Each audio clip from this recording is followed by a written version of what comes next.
Imagine waking up one morning and realizing this. Your sadness is not in your mind. Your anger is not your choice. Your fear is not emotional. It is leaking, boiling, rotting inside your organs. This is not horror fiction. This is how medieval people understood the human soul. In the Middle Ages, the brain was not the ruler of thought. The heart did not symbolize love, and emotions were not invisible feelings. They were physical substances trapped inside the body. If you were sad, something dark was pooling inside you. If you were angry, an organ was overheating. If you were calm, it meant your internal fluids were finally in balance. To medieval doctors, monks, and scholars, the human body was not a machine. It was a container, and inside it flowed mysterious liquids that decided who you were. These ideas shaped medicine, punishment, religion, and daily life for more than 1,000 years.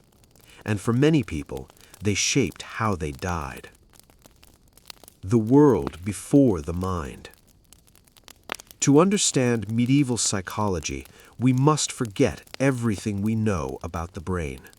There were no neurons, no neurotransmitters, no depression diagnoses, no therapy rooms. Instead, there was one great theory that ruled all human behavior: the theory of the four humors. According to this belief, the human body was filled with four essential fluids: blood, phlegm, yellow bile, and black bile. These fluids were called humors, and they were believed to control everything: your health, your personality, your thoughts, your sins. A healthy person had all four humors in perfect balance, but imbalance was disaster. Black bile, the weight of sadness. Sadness, grief, and deep despair were not emotions. They were black bile. Black bile was believed to be thick, cold, and dark. It gathered slowly in the body, especially in the spleen. If too much black bile built up, the person became withdrawn, silent, hopeless, obsessed with death. This condition had a name: melancholia. A melancholic person was not just sad, they were considered physically poisoned by their own body. Medieval texts described melancholic patients as slow of speech, heavy of soul, fearful without reason. To them, depression was not invisible. It had weight, it had color, it had a location inside you. And the treatment? Remove the bile. The cure for sadness. If sadness was caused by excess black bile, the solution was simple: get it out. Doctors recommended bloodletting to rebalance fluids, purging to flush the body, cold baths to counter bile's heat, strict diets, often involving bitter foods. If the patient resisted or complained, that was taken as proof the bile was still there. So the treatment continued.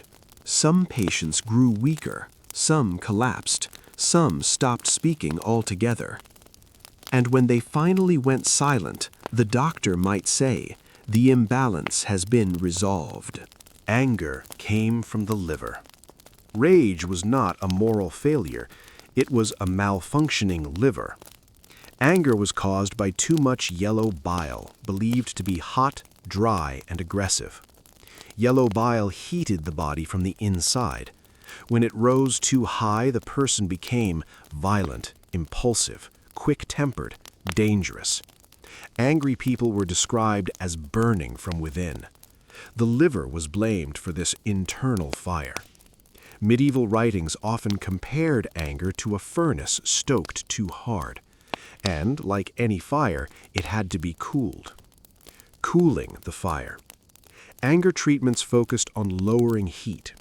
Doctors prescribed ice-cold water baths, avoidance of spicy food, enforced rest, bloodletting from specific veins. Sometimes patients were restrained to prevent further heating. If anger was extreme, it was believed the body might literally combust. Not metaphorically, literally. Internal combustion was considered possible. Fear and phlegm. Fear came from phlegm. Phlegm was cold, wet, and slow. Too much phlegm made a person fearful, indecisive, lazy, mentally dull. Fearful people were thought to have bodies that moved too slowly to respond to the world. Their organs were sluggish, their fluids were thick, their minds were trapped. The cure? Heat. Warm food, hot baths, spices, forced activity. Fear was treated like frozen blood. Here is where medieval psychology becomes truly dangerous. Emotion was not neutral, it was moral. A balanced body reflected a balanced soul. An imbalanced body suggested sin. If you were angry, maybe God was punishing you. If you were sad, maybe you had invited darkness into yourself. If you were afraid, maybe you lacked faith. Doctors and priests often worked together. Treatment and confession blended into one. Your body was examined, your soul was judged. The silence at the end. Many medieval patients did not recover. They weakened. They faded. They stopped complaining. And that silence was often mistaken for healing.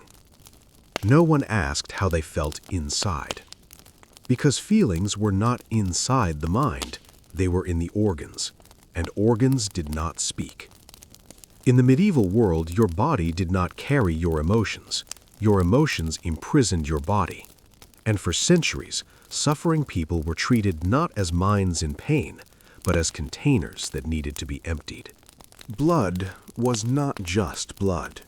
It was life itself. In medieval psychology, blood was warm, wet, and full of energy.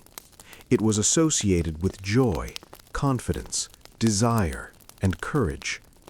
A person rich in blood was called sanguine.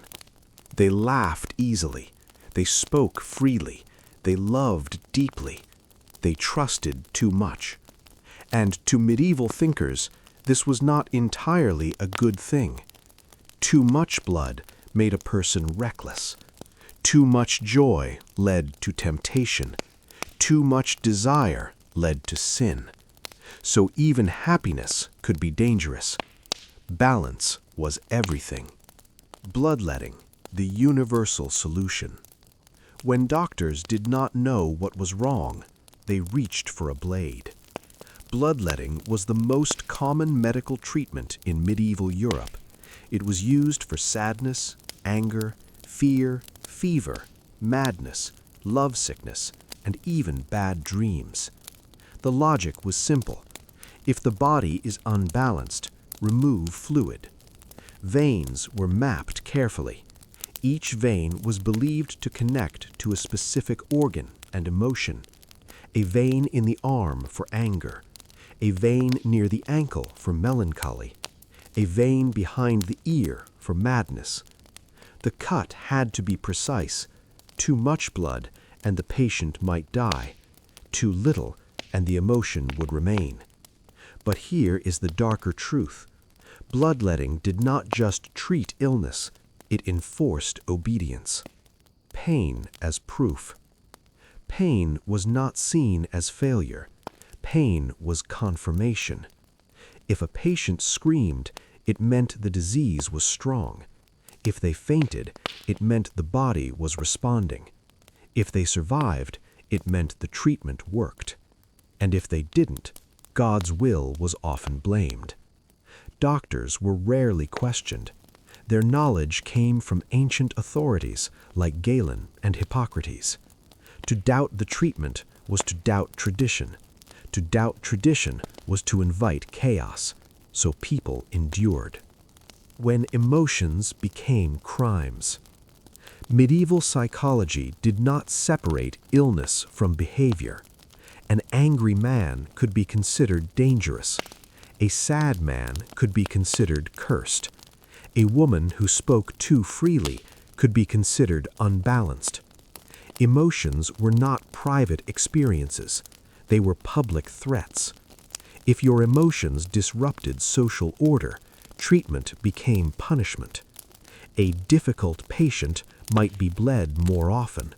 A stubborn patient might be restrained longer. A hysterical patient might be isolated completely. And this was considered mercy. Women and the wandering womb. For women, medieval psychology was especially cruel. Many emotional symptoms in women were blamed on the uterus.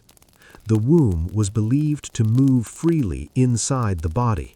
It could rise into the chest, press against the lungs, suffocate the heart. This condition was called hysteria, from the Greek word for womb. If a woman experienced anxiety, sadness, sexual desire, fainting, anger, silence, her womb was blamed. Treatments were disturbing. Doctors recommended strong smells to lure the womb back down, marriage and pregnancy, forced rest, bloodletting. A woman's emotions were treated as mechanical failures. Her inner life was ignored. Madness or possession. When emotions became extreme, medicine often stepped aside. Madness was not always illness. Sometimes it was possession. A person who spoke to unseen things, who laughed at nothing, who screamed in the night, might not be sick at all. They might be invaded. Priests were called. Prayers were spoken. Holy water was applied. If the behavior stopped, the spirit was gone. If it continued, the patient was blamed. Madness became a moral failure. The quiet rooms. Those considered beyond help were often locked away, not in hospitals, but in small rooms, cells, corners of monasteries. These places were quiet. Silence was believed to calm the humors. Darkness was believed to cool the body. Isolation was believed to restore balance. Many people disappeared into these spaces. Their stories were never written, because history recorded theories, not suffering. The doctors who never touched a patient. Most medieval doctors learned medicine from books. They studied ancient texts, not bodies. Autopsies were rare and often forbidden. Direct observation was discouraged. If a book said black bile caused sadness, that was enough. Reality was expected to obey theory, and when it didn't, reality was blamed. The illusion of order. Medieval psychology offered something powerful, not accuracy, but certainty. In a world filled with plague, war, and death, the humors gave answers. They explained why people felt pain. They explained why people broke down. They explained why suffering existed. Even if the answers were wrong, they felt complete. In a time without science, balance became belief, and belief, once sharpened into ritual and blade, could hurt just as deeply as the illness it tried to cure. Love was not poetry. It was not destiny. It was not romance. In medieval psychology, love was a disease. They called it amor hieros, love sickness, and it was considered just as dangerous as fever or plague. When love made you ill. If a person stopped eating, stopped sleeping, lost interest in work, stared into nothing for hours, doctors did not ask, "Who hurt you?" They asked, "Which organ has failed?" Love was believed to disturb the balance of blood and bile. The heart overheated, the liver weakened, the body dried out from longing. A lovesick person was described as pale, restless, distracted, obsessed. Their pulse was examined while the doctor spoke names aloud. If the pulse quickened at one name, that was the cause. The treatment for love. The cure depended on class. For the wealthy, Music, poetry, travel, controlled distraction. For the poor, cold baths, bloodletting, forced labor. If love persisted, it was labeled dangerous obsession, and obsession was treated like madness. Jealousy, poison in the blood. Jealousy was believed to rot the blood. It was associated with corruption and decay. Jealous people were thought to poison themselves from within. Their blood darkened, their thoughts turned sharp, their bodies weakened. The cure? Remove blood. Again. Jealousy was not healed, it was drained. When grief was expected, but only briefly. A grieving person was allowed sadness for a time. Then it became suspicious. If mourning lasted too long, doctors suspected black bile accumulation. Grief became melancholia, and melancholia became illness. People were told to stop grieving, not emotionally, physically. The fear of thinking too much. Thinking deeply was dangerous. Meditation could dry the body. Overthinking could heat the brain. Philosophy could imbalance the humors. Scholars warned against excessive thought. A person who thought too much might lose touch with reality. And once again, the body was blamed. Dreams as diagnosis. Dreams were not symbols, they were symptoms. A person dreaming of fire had too much heat. A person dreaming of water had excess phlegm. A person dreaming of darkness was drowning in black bile. Doctors listened to dreams like test results. Nightmares were not trauma, they were imbalance. Punishment disguised as treatment. By now, the pattern was clear. If an emotion was inconvenient, it became illness. If illness disrupted order, it became punishment. People who resisted treatment were labeled irrational. People who spoke against authority were labeled unstable. Psychology became control, and control became normal. The first cracks in the theory. Slowly, quietly, doubts appeared. Some healers noticed patients improved without bleeding. Some noticed emotions changed with environment. Some noticed sadness did not always kill. But tradition was heavy, and change was slow. Closing line, Part 3. In a world where love could kill and grief could condemn you, the most dangerous thing was not emotion itself. It was being human for too long. Rooms of silence and the birth of control. As medieval cities grew louder, dirtier, and more crowded, suffering became visible. People did not hide their pain. They cried in markets, collapsed in churches, screamed in the streets. And society needed a place to put them, not to heal them, but to contain them. The first houses of the mind. They were not called hospitals. They were called houses of correction, poorhouses, shelters, holy houses. Some were run by monks, some by city councils, some by no one at all. Inside, people with very different problems were mixed together. The sick, the poor, the grieving, the angry, the abandoned. Mental suffering was not separate. It was just another form of disorder. Silence as medicine. The most common treatment was silence. Patients were kept quiet. Talking was discouraged. Questions were ignored. Silence was believed to cool the body. Stillness was believed to calm the humors. If a patient cried, they were ignored. If they shouted, they were restrained.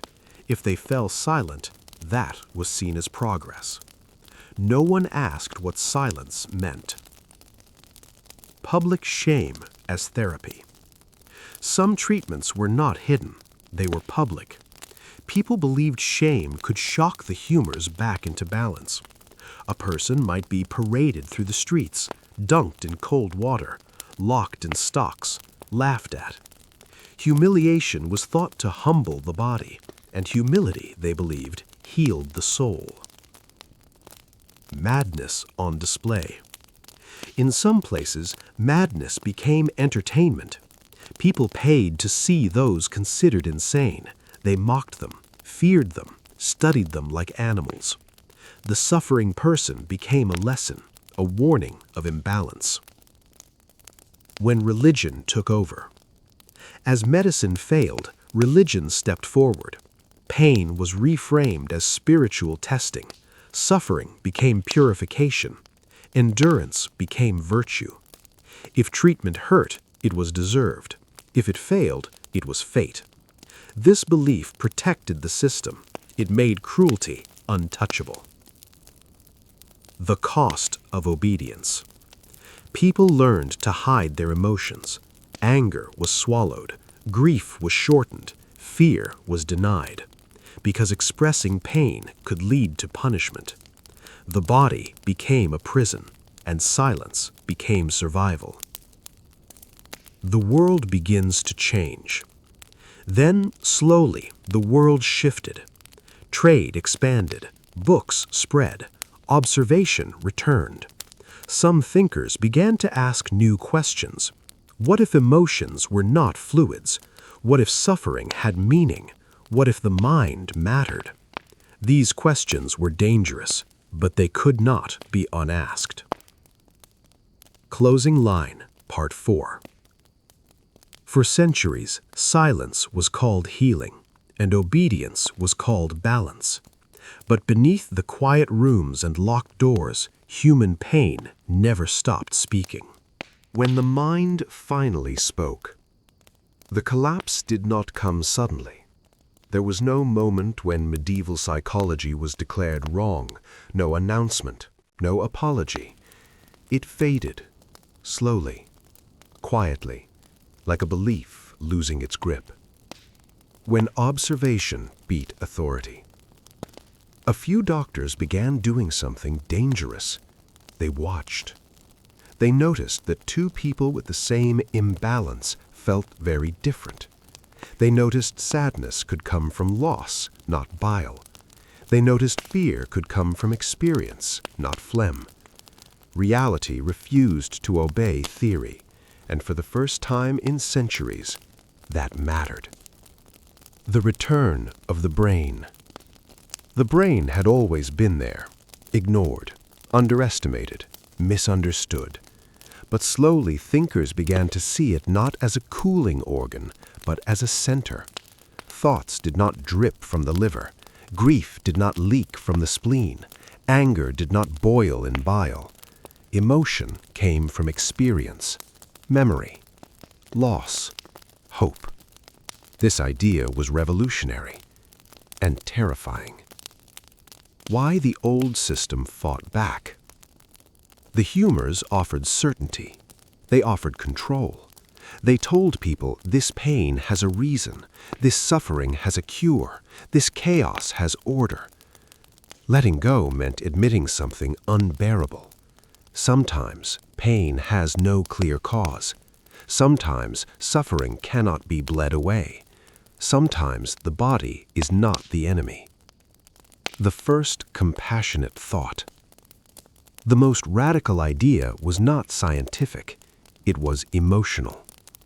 What if the suffering person was not broken? What if sadness was a response, not a defect?